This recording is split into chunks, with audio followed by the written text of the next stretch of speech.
Leo, hello there, my beautiful friends. We're going to do your general tarot reading for mid-July 2025. Thank you so much for joining me today. You know I appreciate each and every single one of you.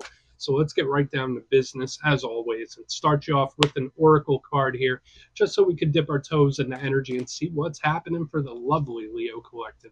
Hope you're all doing fabulous and fantastic, my friends. Let's get it going here. My guide, spirit team, talk to me. What do we got for these beautiful Leos in mid-July?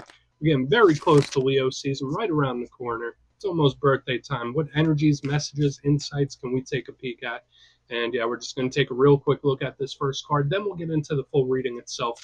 At the very end, I'll pull you a bonus card from the Shadowland Tarot, just to see what might be in the shadows or what shadow work you can lean into, which is always interesting. But let's get it going here. Let's rock and see what we got for Leo mid-July. What's the vibe? What's the energy here? Let's get this card out nice and quick for you, my friends. There it is. Okay, so this to me, I like.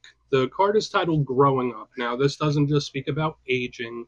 I mean, funny that we're getting close to your birthday. To me, this is a card of maturing, maturation, things shifting and changing. It does feel like a metamorphosis initially when I look at it. But it can mean a lot of other things too.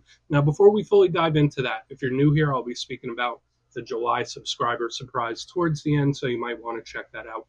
And also, if you could kindly illuminate that like button by tapping it right on its third eye, you know I'd greatly appreciate it. But enough of the promo, back into the reading. Let's talk more in depth about this card. So yes, we see Alice, a little angry looking kitty cat, and the card is called Growing Up.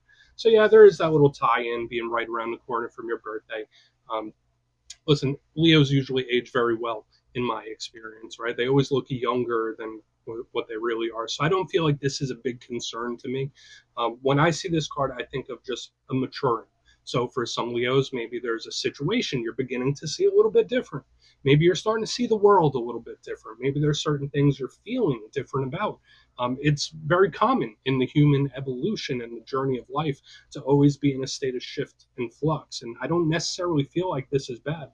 So when I see this, to me, it's either change or expansion, right? That's what I think of with growing up. It's like we're reaching our final form. So I'm hoping this is a really good thing for a lot of you. But yeah, I feel a lot of expansion here and energy shifting. So we're just going to leave it at that. We'll see how that bleeds over into the reading. But yeah, I always say that first card, it doesn't make or break the reading. It's just a little footnote. So let's get you 3 tarot cards in the upright, and we'll get into that intuitive juiciness. Let's shuffle it up one time here for the lovely Leos. And while we get this deck shuffled up and ready to go, let's talk about last week's reading. It was pretty much focused more around communication. The reading was titled An Explosive Talk. Now, when I get energies like that, it can present itself in a lot of different ways, whether it's a conversation you weren't expecting to have. Maybe some got a little too hot, a little out of hand. That's very possible too. So just know, even over like the next couple of weeks, like there could be a strong emphasis and fiery energy around communicating. Okay, so we're going to see what shows up for you this week. As you know, energy is very fluid, never set in stone. So only take this how it hits for you, because we could be seeing your vibe or somebody else's, right? Let's get it going. 3 cards for Leo. What's happening in mid-July for my good friends? Here we go. Thank you. There it is. Beautiful. We have your power card in position number 1. We have the sun in a Leo reading. That's double good, my friends. Strong sense of self. I do really like this. We're just going to leave it at that for now, but that's a good sign. Any reading where the sun pops out first is a very good sign. Let's get a couple more. Let's get a couple more. 10 of Pentacles, Leo. All right. These are some heavy hitters, my good friends. For those of you that are not familiar with the tarot meanings, these are some of the best cards in the deck. And I'm going to try my best to stay even-keeled, neutral. There's still a lot of reading left. I don't want to get too out of hand. But this can be really nice. And the Wheel of Fortune, Leo. Heavy, heavy hitters this week. I mean, some of my all-time favorites. I think this is really good. We do see the energy of shifting, changing. There is like a strong universal energy. There is a connecting thread to all this as well.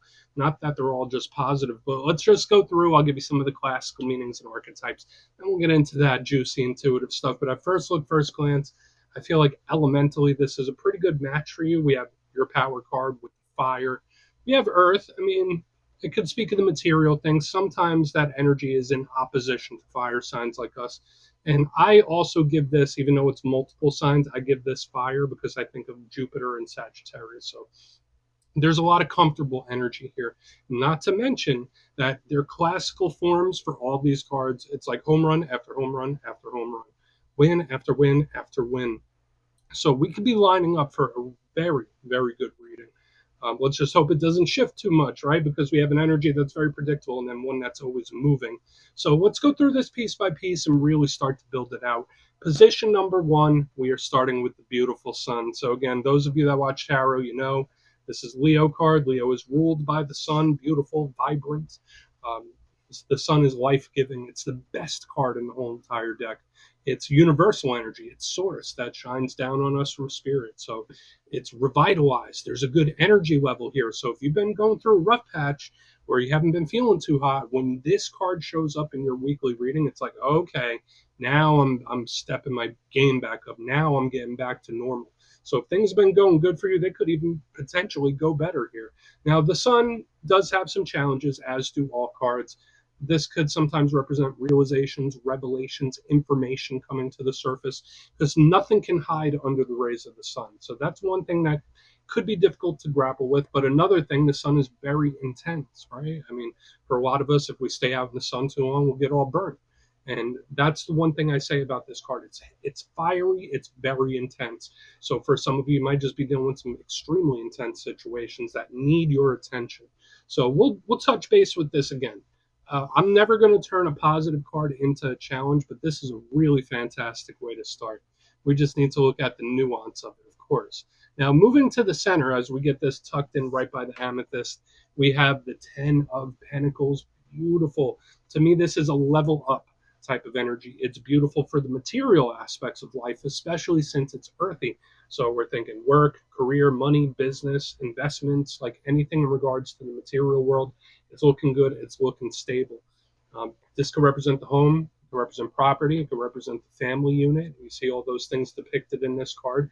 But again, this is a win. This is a blessing. This is a card of wish fulfillment, very similar to this. So it's like all these energies tie into a big wish fulfillment type of vibe. So really good. I haven't seen such an overwhelmingly positive main part of the spread for you in a very long time. So we're going to have to see how it all clarifies. Now, what's a challenge with the 10 of Pentacles? Sometimes it could feel a little stuck, just like with a lot of earthy energy. Sometimes it could feel like I'm running on a treadmill or I'm chasing a carrot on a stick, or it could be a very stubborn energy, whether it's your situation where it's like, okay, been dealing with this one for a while. I'm not necessarily calling it bad, though. I'm just saying, like, that's the downside to the 10 of Pentacles. It could be very heavy. So we'll see, but by all looks right now, we're looking at some really good stuff, hopefully. So let's get that tucked back in here by the sun. Now, moving to the very back end, another beautiful heavy hitter, my friends. We have the Wheel of Fortune itself. So again, big Jupiter type of energy. When we see this card, I always say it's my four-leaf clover of the tarot deck. Luck can be on your side, so there could be something that takes a turn for you in a very positive way. Something that may seem stuck or has been stuck for a while. This is like a lucky break. It's like hitting a jackpot of some kind. So again, beautiful, claimable type of energy. Guardian angel, expansive Jupiter vibes, just very similar to these two combined, but it's always moving. It is a karmic card. It is tied into universal energy. It can speak about the cycles of life. So this is a huge card of change, because the downside of this Wheel of Fortune, it's never stagnant. It's always moving, and it moves quick. This is a very sudden, fast, unexpected type of energy. The wheel moves fast. So it could be things that change rapidly, change quickly, hopefully for your favor. But by all appearances right now, we're looking at a pretty good spread this week. It's just that this energy is kind of in opposition to the 10 of Pentacles. Because that 10 of Pentacles could be a little stuck. This wheel is saying, stuck? Nope, nope, not me, not never. This energy is going to move. So I want to dive deeper on all of it, Leo. Let's do it. Let's jump in and clarify. Okay, let's get a good shuffle here for you, my friends. And yes, this is where I go intuitive with the message, which means I just tell you how it feels to me. So feel free to do further research or rely on your base knowledge of tarot, because as you know, every single reading is about the reader's interpretation, and I'm just giving you mine. Let's go in on the Sun card here. Oh, and yes, if you're a reader yourself, please feel free to play along. That's why the box is here. If you're feeling any messages you want to give to Leo, you can drop it in the comments. I don't mind at all. Okay, let's see what the sun has for my good friends, please. Why is it here? Why is the sun here for Leo? Thank you. Cool. Yeah, so it's an energy that's coming towards you, and I've been seeing this for a few weeks ago, like your magnetism really kicking into high gear. So these are themes that I've been seeing, and it's like they're still continuing. Now, the Six of Swords in reverse can sometimes represent a difficult period of time. So when I see these cards together, it's like, okay, no, I'm coming out of this. It's like I see the light at the end of the tunnel. So for a lot of you, there could be an energy. It's like primed to shift in your favor, which is really, really good. Six of Swords in reverse can also represent things looping back around.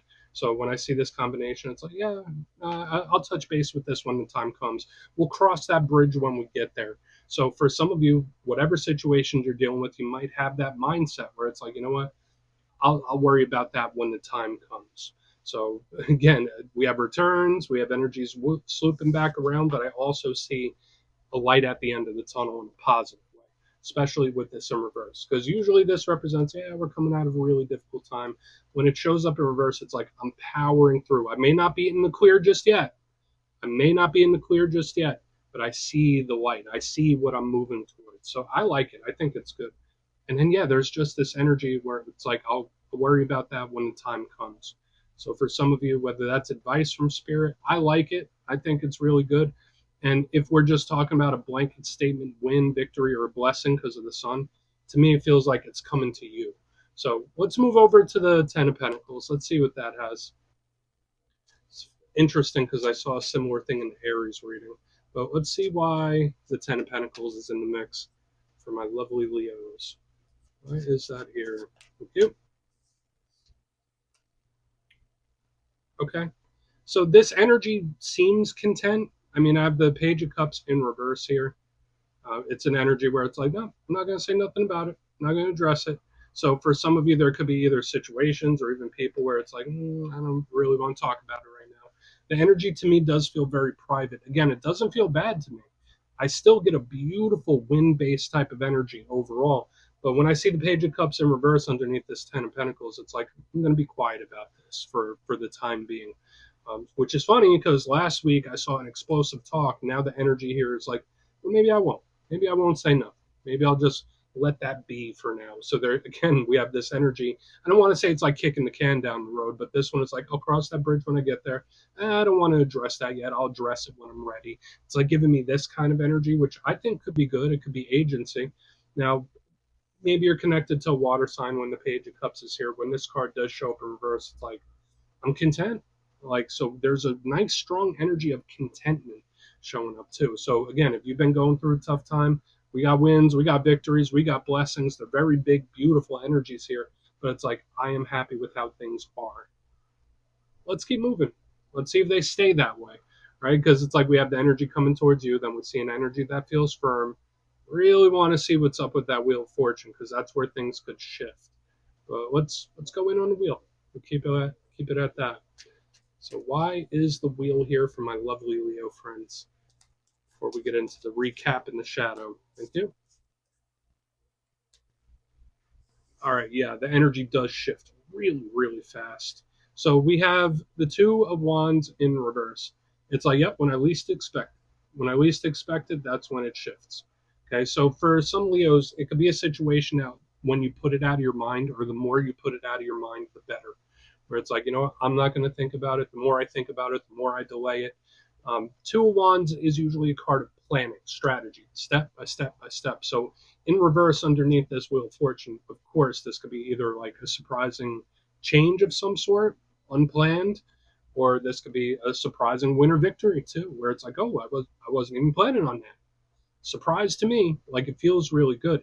But then for some of you that are dealing with something that's taken up a lot of your mind right now, Spirit's like the more you put it out of your mind, the better, which is easier said than done, right? I mean, I know how it goes. You can't just like snap and make something pop out of your mind. But yeah, the Two of Wands in reverse is very much an unplanned for type of energy. So again, it could come in a lot of different ways. Could it be money? Could it be personal relationships? Sure. but it's like a surprising, unexpected winner victory showing up right here on the back end, which is nice. Either that or the change, like the change you've been wanting, the change you've been waiting for. It's like when you put it out of your mind, that's when the universe hands it to you on a silver platter. That's how it feels to me. But let's go through and do a quick recap. Then we'll get into the shadow card. I really like your reading this week, Leo. It makes me feel happy reading through it for the most part. But if you kindly look in the box, position number one, we have the sun with the Six of Swords in reverse. So there was this energy about seeing a light at the end of the tunnel. So if you're going through a difficult time, this is a good energy where it's like, all right, I'm still a little bit in the storm, but I'm almost out of it. For a lot of you, this could be a win coming in real soon. For another portion of you, yeah, it's something coming back up or returning potentially. But for another portion of you, it's like, you know what, I'm not going to worry about something too much now. I'll worry about it when I have to. I'll cross that bridge when I get there. Moving to the middle, there is a content energy where it's like, oh, I'm cool with things how they are. 10 Pentacles with the Page of Cups in reverse. So again, there's an energy that seems to be moving towards you, which is really nice. But it also has that vibe of like, I'll address it another time. Or, you know, this is something I'll touch on at another time. So I'm not saying it's like delaying something, but it's like maybe now is not the right time. Moving to the back end, the energy does shift like in a fast, profound type of way because we have the wheel with the Two of Wands in reverse. So again, this could be a surprising, unexpected winner victory, whichever one of those we want to put on. But it also gave me the vibe of like when you put something out of your mind is when you will get the result that you want. So the change you're wanting, if you just busy yourself with other stuff or put it out of your mind, that's when the universe kicks it in. So please take a screenshot if you want to look at it further for yourself. Let's get into the shadow. And yes, I would always like to pull one shadow card at the very end just to see whether it's something within you or something you don't quite see. Shadow cards don't always have to be a challenge. They could be a good thing too. So let's get you one. Oh, and yes, if you made it to this point in the reading, please feel free to check out channel memberships. I'll put a link for it in the comments below. It's a beautiful way to support the channel, and I have much love for all my channel members. Okay, let's get this going for you, my friends. What do we have for Leo in the shadows? There we go. Thank you. All right, so yeah, this does kind of lean back to the energy we were picking up last week because we have the Five of Wands. Now, in the positive sense with this card, even though it's a shadow side, the Five of Wands could be an energy that has a ton of determination. I will get what I want. I will push. I will not give up. I will never quit, never say die type of attitude, which could be good sometimes. But this can also be a conflicted type of energy. When we see the Five of Wands, it's five people beating each other up with sticks. So again, to me, watch out for outside noise or people dragging you into their stuff. Because there's something to me where it's like, yeah, there's a content energy, but the outside static, the outside noise could be a little much. So try not to get dragged into that. And the Five of Wands could also be being of two minds about something, where it's like sometimes I love it, sometimes I hate it. Um, the energy does feel like it's going to settle off, though. That's the one thing I do like about this. And again, watch out for the communication, especially if someone comes in hot and heavy with you. Maybe it is something that you want to postpone for the time being when this shows up in the shadows. So we're just going to leave it at that, my beautiful friends. That's what I have for you this week. Don't click away just yet, though. I'm going to give you the details of the July subscriber surprise. If you would like further insight on your situation, you could book a personal reading with me on my website, mastermetaphysics.com. My digital calendar's over there, so you could go check out availability. But for the July subscriber surprise, I'm giving away 3 copies of one of my most favorite decks, the Tarot of the Owls. It's beautiful, it's unique, and it definitely fits this season. So if you'd like to get your name in for this, it's 2 simple things, as always, my friends. First, you must be subscribed, and second, let me know down in the comments, for all the uses that tarot has to offer, which do you think is best? Do you like using it for love situations, personal, financial, business, you name it? You put it in the comments, you'll be entered to win. And at the end of the month, the winners will be announced in my community tab. As always, my friends, much love, and I'll see you soon.